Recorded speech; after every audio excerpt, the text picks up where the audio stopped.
హల్లు ఊర్వశులైనా ఊరించే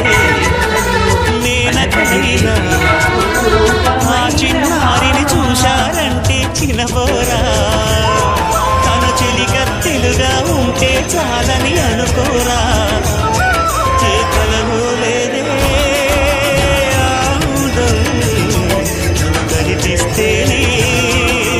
కళ్ళకు అర్థం గోవెల్లో దీపల్లా